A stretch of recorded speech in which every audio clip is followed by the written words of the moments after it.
It is going to happen, but I think it's happening for a good reason, which is that the U.S. economy is getting stronger. The Fed has said that they would always be data dependent in terms of moving interest rates. So the fact that they're actually looking at taking rates up, I think is a good thing because they feel the economy can withstand higher rates. A lot of very smart people think the Fed won't actually raise rates this year, and then some other very smart people think the Fed will, only to turn around as its blockhead strategy unfolds. What do you think about those kind of speculations? You know, I think it's very hard to predict the actual timing. I mean, I think the Fed has tried to give us as much guidance as they can without, sort of micromanaging the process. But the bottom line is it's going to be data dependent. So if the economy continues to gain steam, we will see a Fed rate hike sooner rather than later. On the other hand, if we see some signs of weakness in the economy, they may pause and hold back. And that's okay, because as long as their moves are in concert with the strength of the economy, I think investors in the equity markets are going to be fine. I mean,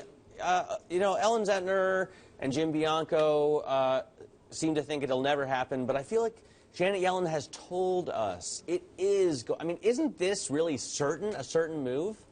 It's got to happen at some point. Zero interest rates are not a sustainable situation for investors. And as equity investors, we want to see a strong economy. We want to see an improving economy, and we want to see signs of health. And so rates going up a little bit, I think, is a sign of that.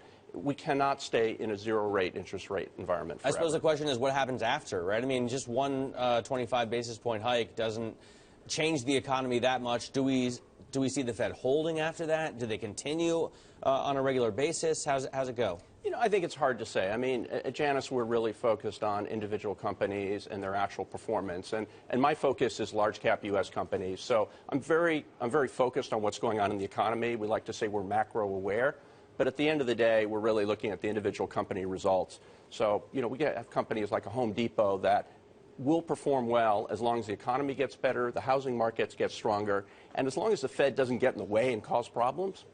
I think it's good for equity investors. You like the largest cap company in the world, Apple, and that's, I guess, more of a global story than just a U.S. story. I mean, Apple clearly is, as you said, is a $750 billion market cap, which, in my lifetime I never thought we would see. But when you look at it, they have 80% of the smartphone profits in the world, with only 15% of the units, which basically means they own the high end. They actually raised prices on the iPhone. They're up 10% year over year. And in China, their phones are growing 70%. So it's a juggernaut. Everybody carries one. They're clearly new products that are in the pipeline. The watch, I think, is going to be interesting. But it's really about the iPhone and just their absolute domination of the high end. I wonder about, your top holdings are Apple, MasterCard, Union Pacific. The last I find very interesting because of commodity prices.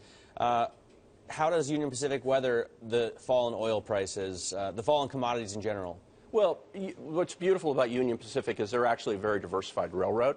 And so you're right. They are facing a number of headwinds in terms of the strike in the ports in the West Coast, the fall off in commodity prices, and the fact that coal volumes are down. But they're still going to grow earnings double digits this year, and they're still going to pay a very hefty dividend and return cash to shareholders. So it really speaks to the strength of the business model that even with these near-term headwinds that you cite, they can continue to grow nicely.